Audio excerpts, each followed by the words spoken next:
Pues sí, vamos a cuidar los ojos porque los ojos son muy importantes. Nos acompaña el doctor Carlos Lázaro, él es oftalmólogo y es director médico del Instituto Oftalmológico de Toledo. Bienvenido, ¿cómo estás? Muy bien. Carlos, un placer tenerte en el programa, doctor Lázaro. Vamos a hablar de distintas patologías que afectan al ojo y quizás una de las que más consultas genera es la degeneración macular. Vamos cumpliendo años y esa mácula pues se va degenerando.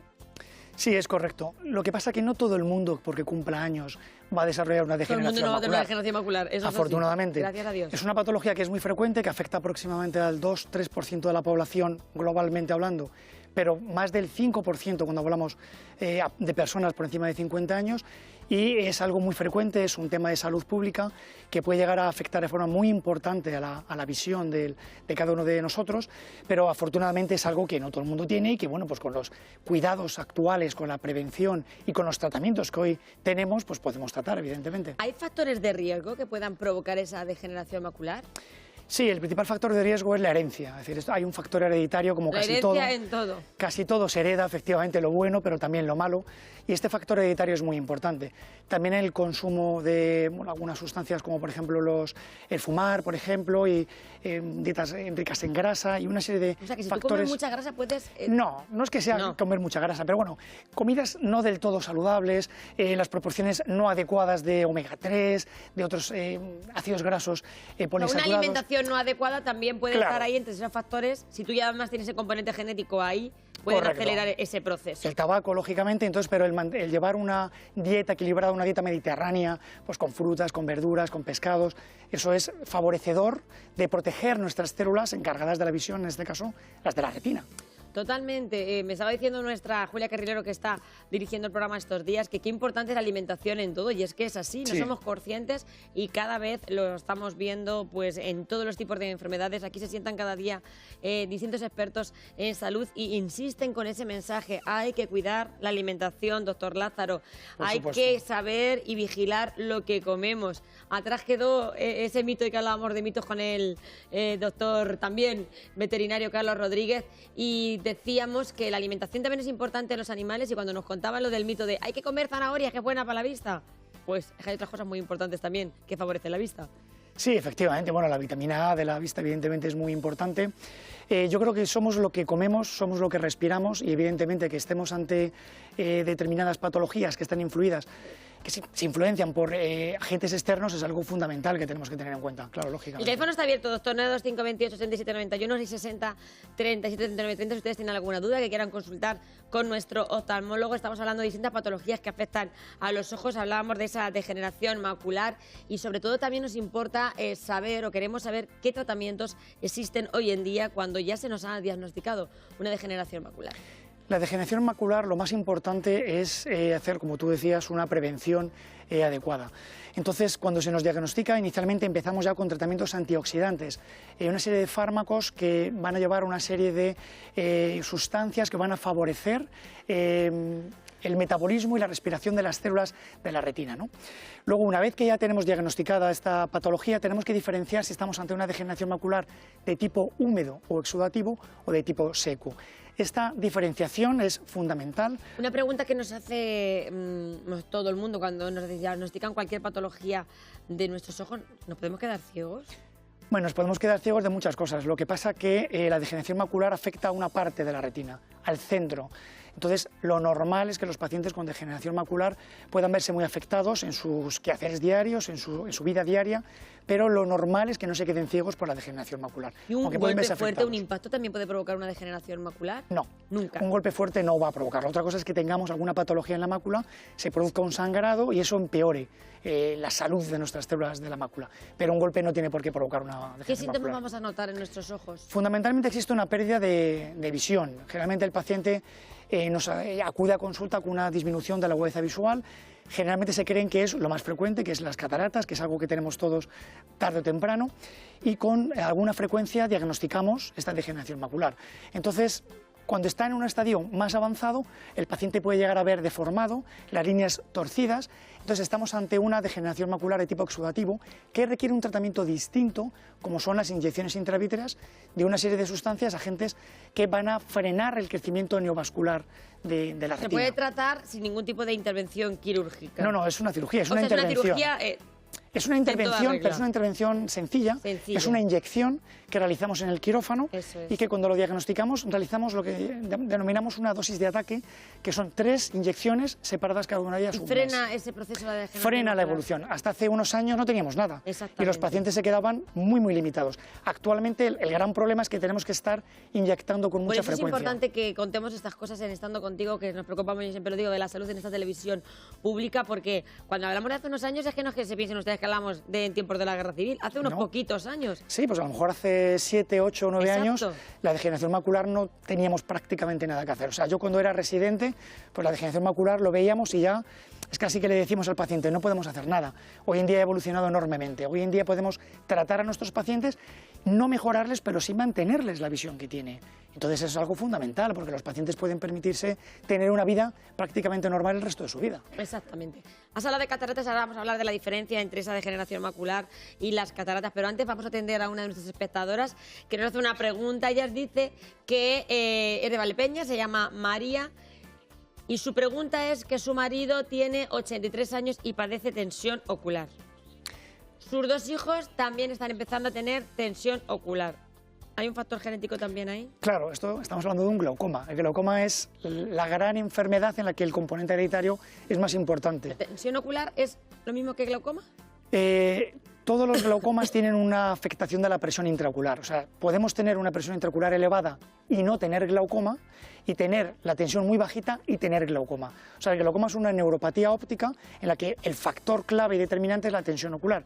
Pero podemos tener, pues con tonómetros, hay diferentes modelos y son los que nos van a decir si está alta o está baja. Como cuando medimos la tensión, ¿verdad? Sí, también se mide la tensión. No tiene nada que ver porque yo creo que ahí tenemos, y ya lo hablamos en otra ocasión, tenemos algunas dudas, que pensamos que cuando tenemos tensión ocular nos va a pasar o nos va a dar un infarto, y que tiene que ver un poco con la tensión que tenemos cuando, por ejemplo, nos sube la tensión, que es la del aparatito del brazo. No tiene nada que ver una cosa con la otra. Ni la tensión arterial ni la tensión ocular están relacionadas, ni además el hecho de tener en un momento determinado la tensión ocular alta indica que tengamos glaucoma. Simplemente nos pone en aviso de que algo puede estar pasando, pero tenemos muchísimos pacientes con la tensión ocular por encima de los valores que consideramos normales, aproximadamente el 21, que no desarrollan nunca un glaucoma.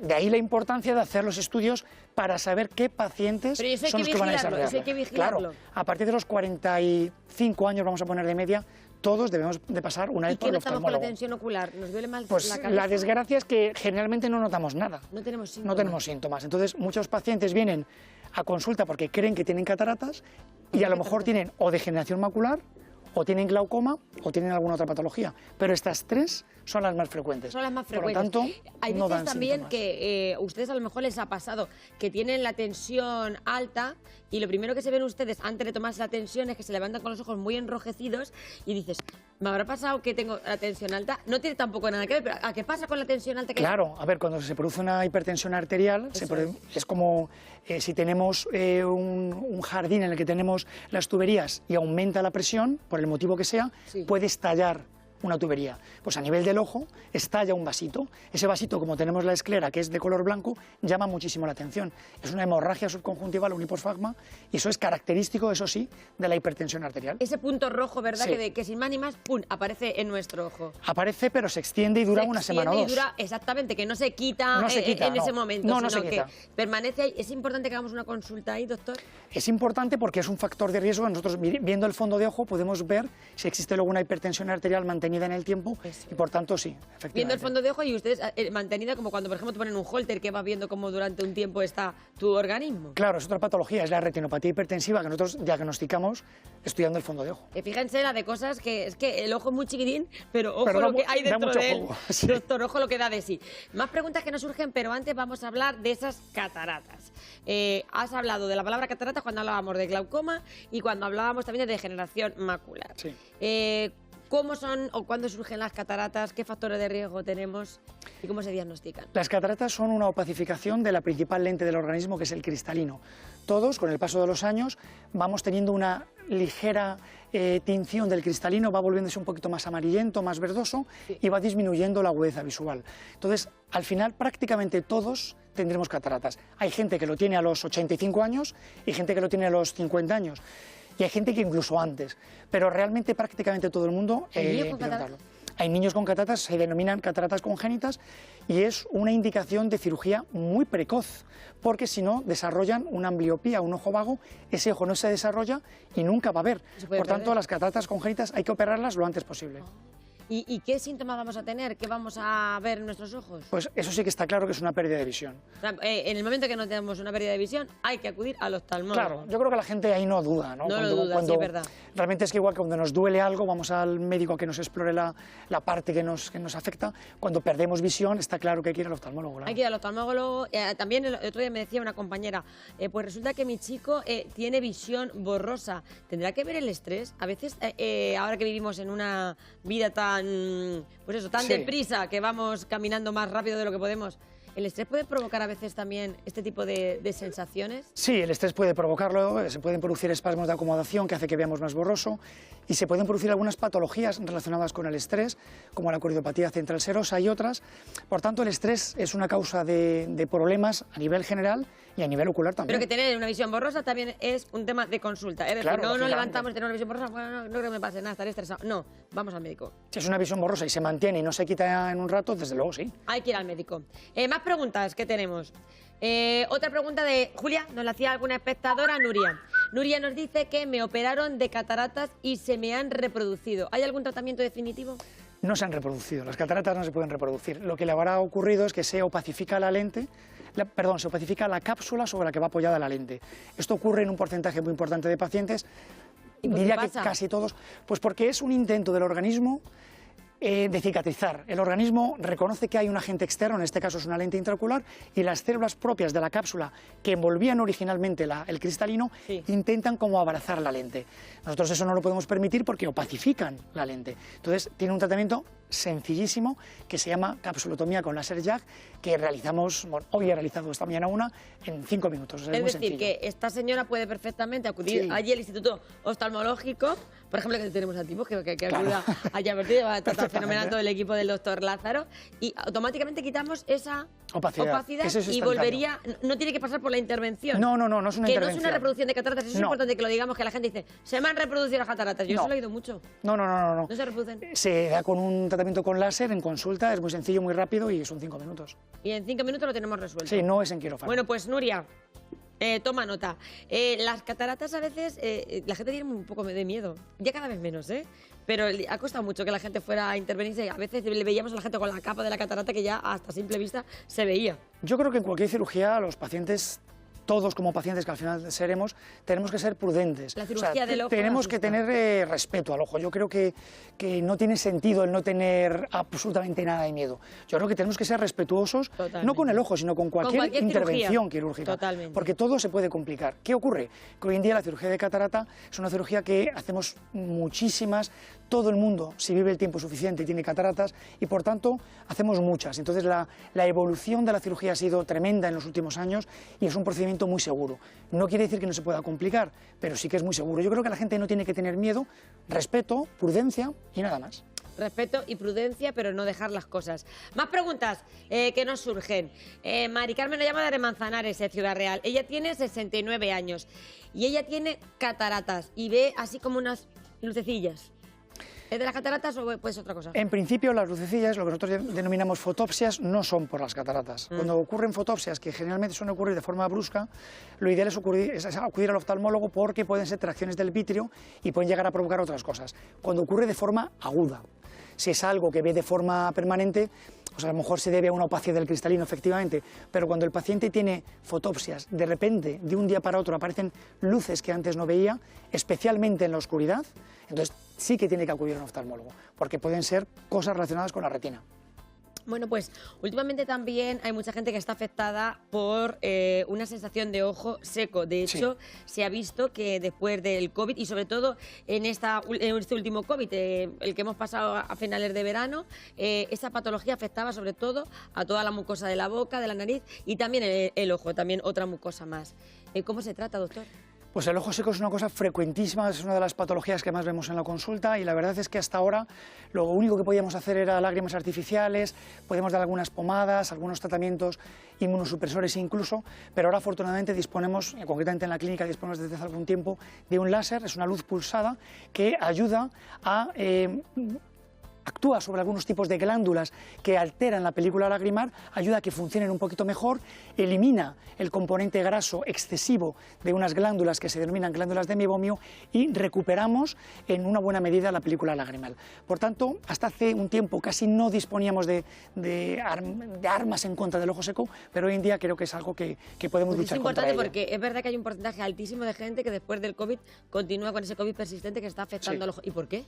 Pues porque produce una conjuntivitis a veces específicamente a nivel de la conjuntiva, igual que hay algunos adenovirus y otros tipos de agentes que afectan especialmente a la conjuntiva y a otras estructuras, la mucosa bucal y a otras, y otras veces además se asocia que esos pacientes están con el ordenador muchas horas. Entonces todo eso hace que disminuya la frecuencia del parpadeo, la lágrima se evapora más, es una lágrima además defectuosa y el paciente nota sensación de cuerpo extraño y están francamente incómodos. La sensación clásica de arenilla es algo muy frecuente, efectivamente.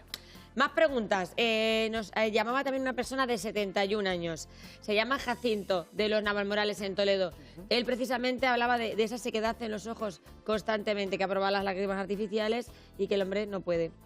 Claro, hay otros tratamientos. El de la luz pulsada, que es el que estamos ahora realizando, que afortunadamente funciona en un porcentaje muy importante de casos.